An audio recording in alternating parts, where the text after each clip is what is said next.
Do you have a dream deep inside your heart? Have you kept it quiet 'cause you don't know where to start?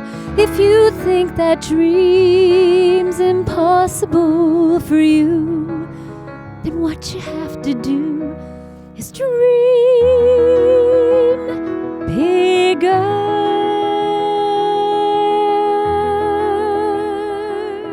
Welcome to New Realities. I'm Steinfeld. You've just been listening to Christina Connors. Thanks, Christina. Thank you so much for having me, Alan. And you also have an album out called Dream Bigger and some beautiful, beautiful songs. But tell me, what was your singing career and how did that develop into a spiritual career? Well, I started singing. I can't remember when I started singing. I don't remember my life without singing.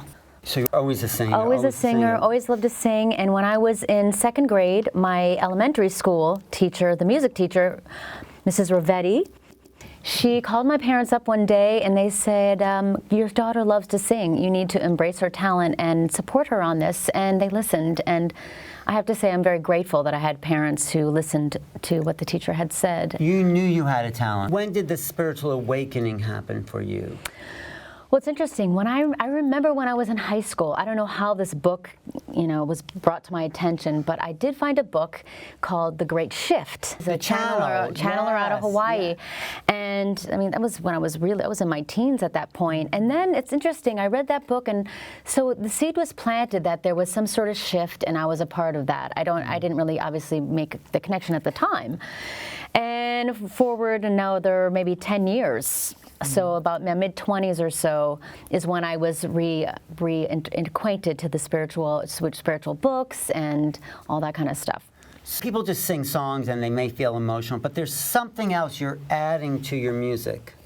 Well, I think everything is all about consciousness. And when I was in music school, the first time I was introduced to this phrase, harmonic resonance, and what that is, he brought maybe a dozen violins in the room, and he played one chord, and all of the violins started vibrating on the same note. And so basically what that means is everything we put out is a vibration, right? We're vibratory beings, and we're on different frequencies. And so when I sing, it's really all about my intention and letting music wash over us. I mean, it's a universal language. I mean, you ever heard a song and it wasn't even in English and you got goosebumps and you just loved it so much? It was the energy, it was the vibration. And yeah. So when something's vibrating at your frequency, it vibrates you. Yes. That is you tune to it. Yeah, right? And if it's not vibrating at your frequency, like the other violins would not vibrate. Actually, no, they would. They would? That's the thing. That's the power of music, to transform. When you sing a song and you hit a chord, people are going to naturally start to vibrate, to start resonating with that. That's why it's so healing. So you want to lift people up with the higher vibrations. Yes. And how do you do that with your music? Consciousness, and I mean, everything has vibration, right? Words. Yeah. Words have words have vibration. It's all about elevating what you say. The reason why I love the music of David Friedman, which is the composer of my entire album, is because all his music, I believe, is in alignment with where we're going as a society. It's all about cooperation, all about love, all about guidance and paying attention and connecting with nature. But day to day, how do we have what's the best functional way for society to exist? I would say live as though you are connected to every single person that you meet and that you are affected by everything you say and do to another. It's all about becoming the change and not waiting for the world to change. We are the ones who are supposed to change, and the way we respond to the world is the way our world will shift. So what is it about this guy's music? David Friedman. Tell me the synchronicity of how you met him. So about 10 years ago, I was doing a one-woman show in Manhattan called Home is Where Your Heart Is, and my opening song was Listen to My Heart, which is the first song in my album. And it's written by David Friedman, and the first time I heard that song, it just pierced my soul. It was something about it, that intuitive, It was like a little something, and I was like, ooh, this song is hitting me. And that really kind of started a dream of mine to meet the composer. You had no idea where he was? No idea where he was, but my music director at the time knew him, and he said, oh, David Friedman, he's a busy guy. He, records for Disney and Broadway. He doesn't have time for this kind of stuff. How did you find his first music, Listen to My Heart? I heard it. I don't know if it was my roommate that was listening to it, but I had heard it in our apartment, and it stuck out for me. And I was on a mission. I was going to meet David Friedman. I was living in the city, and of course, living in the city, it's expensive, and I needed to move out of the city and move back to Connecticut and focus on my massage therapy practice so that I could make money. To help your habit of singing. Absolutely. Yes. But I never lost the dream. I always had hope because I felt it in my heart. It was a knowing. And I really had to surrender the how and just trust, because in that moment I knew that I needed to be in Connecticut, because you have to survive. You have to make a living. Well, I just want to absorb that point. Surrender the how and just, so if you know you have a destiny, don't use your mind to figure out how, because the universe is much more complex and in order than what we think. So we trust, put out there our dreams, and the universe will give it to us. Well, and it's absolutely, and the universe, it sees the bigger picture, right? So I think I'm going to meet David by being in New York City, but what if there's a better way? So about 1.5 years after living in Connecticut, returning to Connecticut, I was starting to feel a little depressed. Because I wasn't doing a lot of music at the time, and my mom said, why don't you check out that spiritual center right up the road in Norwalk, Connecticut? You need some like-minded people. And your mother said that. That's very spiritual of her to say, yeah, isn't she it? knows me. Yeah. I'm one of very few people who actually listen to their mother. That's good. That's a lesson I need to learn as well. That's right. So there I am walking up the steps of the Ford dealership, because that's where the spiritual center was. I sit down, and there sits David Friedman 4 rows in front of me in Connecticut in my own backyard. How'd you know? I guess you knew what he looked like. Well, I'd seen pictures of him, and so I knew that it was him. And did you say, excuse me? Oh, I wanted did. to manifest I you? did. I was like, I've always wanted to meet you. And he was like, and you are? But what I learned from that experience was we don't have to do it alone, and that we are guided and we are supported, and really all it's about is listening and paying attention and trusting and just following all those little crumbs. Yes, that's something, that's a good takeaway for me there. And also not discounting the simple moments, the miracles that we have in the moment, because that's Like, when you have a healing moment with someone, it peels a layer of density from your body, and now you're ready for the next level. And so if your dream is there, it's about peeling all the layers to get to there. and now you're good friends with David Friedman. Yeah, I'm having Thanksgiving dinner with him. So, yeah. That's a great long way from going, I want to meet this guy wherever, and to being at his house for Thanksgiving. That's a great manifestation. So now you've put together this great album called Dream Bigger. What does that mean to you? In these times we're in? Yes, these times we're in. Well, people are paying hundreds and thousands of dollars of letting all these people and motivational speakers to say, dream bigger, I'm going to help you create your dream and stuff like that. But what I've come to understand in these times we're in now, that we not only have to dream bigger, but we have to dream deeper. And we have to... What does that mean, dream deeper within your heart, a little bit less superficial, a little bit more of how can I serve? How can I participate in the healing of our world, doing what I love? People like to dream, like that whole secret thing was, what can I get for me? And you're saying, let's just be of service. Your dream is connected to the bigger dream. Well, I believe the universe wants us to participate, and we want to, because we're all connected to one another. So I could say I want this for myself, but in truth, we want it for ourselves and the world. And when we live by that, the universe says, oh, she wants to be of service, so now let's take her to the next level. Let's have her dream bigger so she can make a bigger impact. So what's your bigger dream? Now? Now. And yes, now. Because you got this album, I know. You met the songwriter, you got the beautiful, and it's really beautiful music. Wait till you hear this. I want to bring it to the world. I want to bring it to the bigger stage. And I want to share the songs of love and connection and and unity with the world now. I mean, it's so noisy, and all people are doing are focusing on what's falling apart. And if we keep focusing on what's falling apart, where our attention goes, energy flows. And so we're not in alignment with the new. So, right, we're just making bigger what's falling apart. So let's shift our attention to what do we want to create? What is this world inspiring us to do? Oh, well, we don't want that. Great. What do you want? Right, so your next album will be Dream Deeper, right? Dream deeper. So yeah, I want to reach a bigger audience. I think that this music heals, but it also inspires and instills hope in people. And if people don't have hope, you can't align with what your purpose is if you're not hopeful. Right. Hope is the doorway to our purpose, because if we didn't have hope, we wouldn't be on purpose, right? Exactly. But there's something else about you when you're singing, and it's true of most people who find their gift. It's like they transcend their ego. You're out of the way, and you let the voice come through you. I mean, do you find that for yourself? Well, it's interesting because I did a competition called the Three Tomatoes. Tomatoes Got Talent last April, and there were incredible singers for this competition. And of course, I was last. Right. And you know, as time goes on, you're listening to everyone, these incredible voices, and I thought, gee, right before I went on stage, I did this. I put my hand on my heart and I said, use me, God. Show me how to take who I am, what I love to do, and use it for a purpose greater than myself. Nice.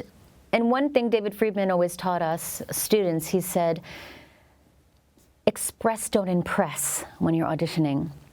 And so I got up on that stage and I just shared myself. I just shared the song, and I won. You won the Three Tomatoes I won the Three competition. Tomatoes contest, and it was a perfect example of when you just express from your heart. That's when the universe opens up for you. Express, don't impress. Impress would be like an ego thing. It's basically saying I don't feel good enough, so I have to look outside of myself. Put on an act and put in a... You know, I always think of Frank Sinatra in that case, because when he sang, there was something else that came through that transcended the personal, and that's why he was able to touch so many people, because it wasn't about him.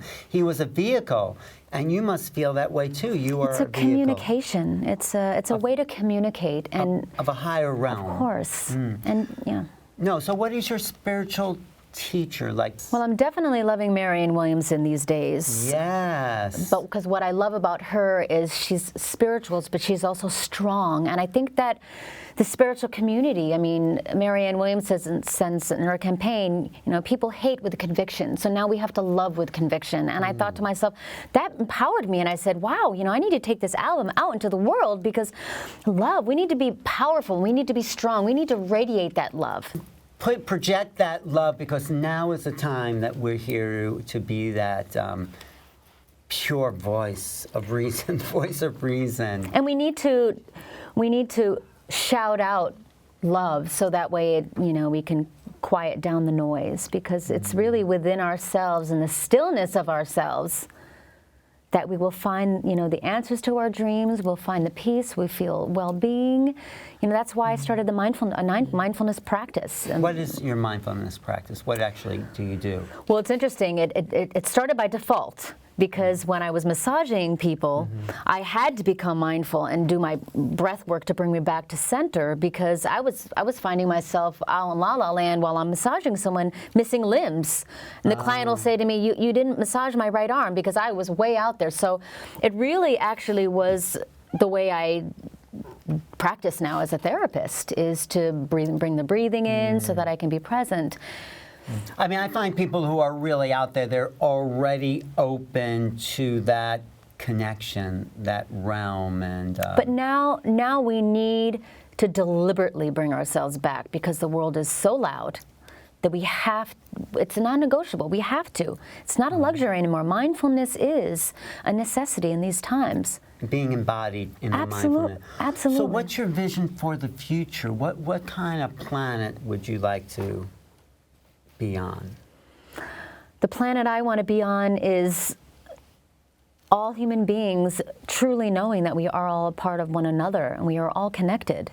and that we work together in cooperation and collaboration. It's not about competition and, you know, if you have your dream, then it's less of a dream that I can have for myself. It's really all about working together, sharing our gifts. How do we look at those dark parts of ourselves, the parts we might not like? I mean, what's your advice for dealing with, you know, old issues that may crop up that we're trying to feel better about ourselves? I mean, well, they're really just childlike parts of ourselves that need to be loved and integrated. How I see it is like a school bus, right? So we have our soul self is driving the bus, and we have all those little aspects of ourselves.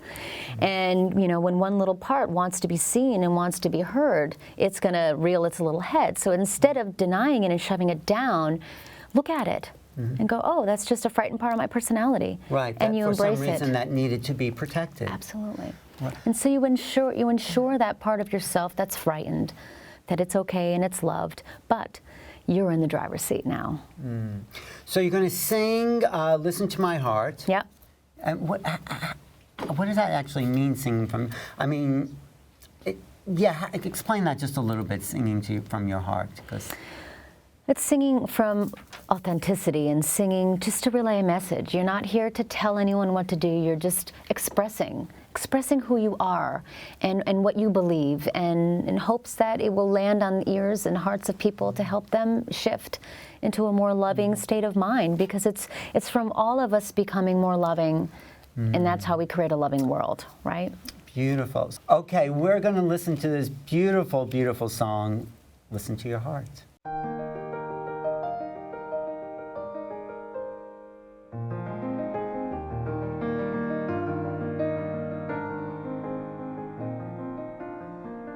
Here we are, you and I at last, in the right place at the right time. Every dream I've dreamed has come to pass, 'cause you're right here and you're all mine. I can't believe the years of holding back are through, and I can finally share what's in my heart with you. Listen, listen. Listen to my heart, listen to it sing. Listen to my voice, it wants to tell you everything. There's so much to say, I don't know where to start, but if you want to know the love I'm feeling, listen to my heart. All my life I've been on a road, going one way toward one dream. The road would wind, and down it I would go, always searching, never finding. But even in my darkest hour, I always knew that someday, somehow, the road would lead to you. And words can't express how my heart's filled with happiness. Listen to it, listen to my heart. Listen to it sing. Listen to my voice, it wants to tell you everything. Listen to my song, listen to it soar. I've waited all my life for this one moment. I'm not waiting anymore. Listen to my heart as it cries for all the years that it was lonely. Listen to my heart as it smiles to know that now, after so long, I can finally sing my song. And you're here, and you're listening, you're listening.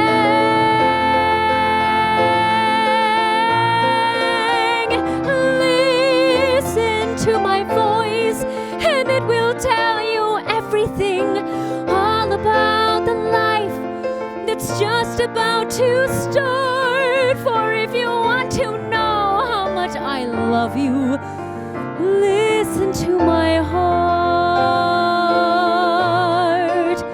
Listen to my heart. Listen to my heart.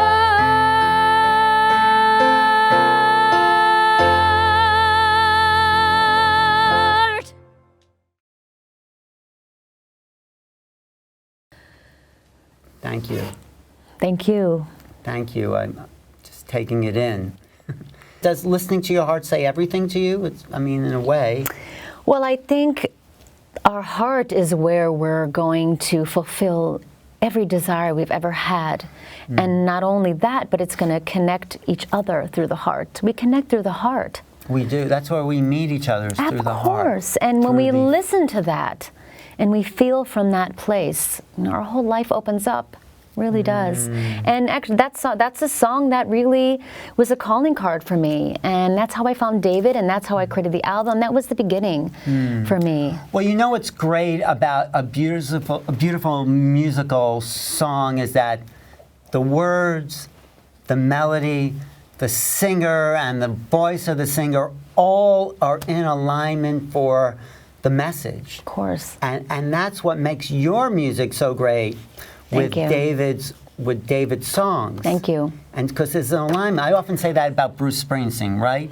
You know, he's not going to come in looking like Elton John. No, of course. He's rugged. He has that raw voice. He has that raw passion. And, you know, that's why people love him. And the same thing with you, not the Bruce Springsteen, but you have that spiritual connection, and you have the voice that can communicate these words and the feeling in the melody. It's all about being the message, really, because it's through the being that people will feel.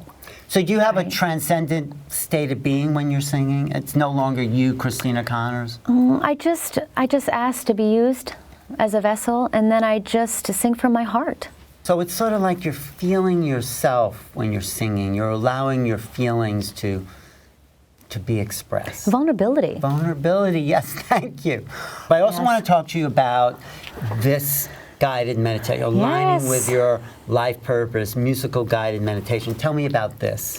Well, I've been practicing mindfulness for years, and I find it incredibly helpful. And so I wanted to come up with a way that I can help people become still and tap in with their own inner stillness, but to also use my voice. It's what I do. I'm a singer. So I created a series of musical guided meditations. And so basically it's a guided meditation, but I also weave songs in throughout. Oh, and it's a healing journey. I do a meditation at a salt cave in Darien, Connecticut every Monday evening, which I love. In the salt cave? Yeah, it's fantastic. I want to go check that out. It's amazing. Is it? Wow. But I do have a 20-minute version. It's a download that people can listen to. Where? As well. It's available on my website, ChristinaConnors.com. ChristinaConnors.com. Yep. And I also am a keynote singer, so I started does that mean, to keynote singing? Keynote singer, which, you know, do you ever go to like a summit or a conference and it's speaker after speaker after speaker after speaker? I mean, it's like next thing you know, you've listened to 8 speakers and your mind is about to explode.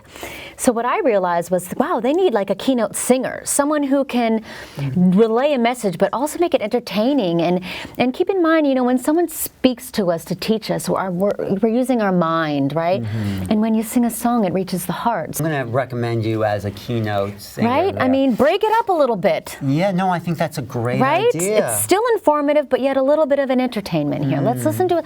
Let's stop the mind. Let's just listen to a song. And so what do you want people to take away from being with you and hearing your music? And how can they, what do you want to tell people about how to live their lives? Well, I would say 3 things. Pay attention to what you're focusing on, because where attention goes, energy flows. So if we want to create a more loving world, we have to, and we want to be a part of the change, we have to shift our attention to, how can I be of service? What gifts can I give to the world? What does the world need? What makes you angry? That could be the seed for how you can participate in the uplifting of that area of the world. Secondly, get still. Take the time to get still. Take time to reflect, to go within yourself, connect with that inner calm, because that's where you're going to get all your answers. That's when you're going to nurture your nervous system. That's how you're going to be healthy and thrive in these times. And thirdly, be kind. Be kind to yourself and be kind to everyone around you, because we're all going through this change. We're all going through this. And we're all a part of one another, and help each other and uplift each other and ask what each other needs. One more question though, how do you know what your passion? People don't know what they're here to do. Whether it's a gift you have or something that tugs at your heartstrings, that's really where you'll, and then get still. You know, my aligning with your life purpose really is all about getting you to feel safe and open, and then allowing you to reflect. I'm not here to tell you what you're here to do. You know, we have the answers within ourselves. Just take the time. What's the next step for you? Where are you going from here? What, a dream deeper, but what, do you have another vision you would like to do for yourself or with the world? I want to do more concerts. Okay. I want to do more keynote speaking and just inspire people and remind them that A, we're not alone, and that music can heal, right? Music heals. So take the time to nurture yourself. Great. And that's what I want to share with the world. Christina. Thank you so much. Thank you for Thank sharing you. your gift. This is Alan Steinfeld for New Realities. If you want to reach me, go to my website, newrealities.com, or my YouTube channel, youtube.com/newrealities. Thank you all. Thank you, Jan Goldstaff, for making this happen. And thank you for being here. Thank you so much. That they knew, and dream bigger. Dream bigger.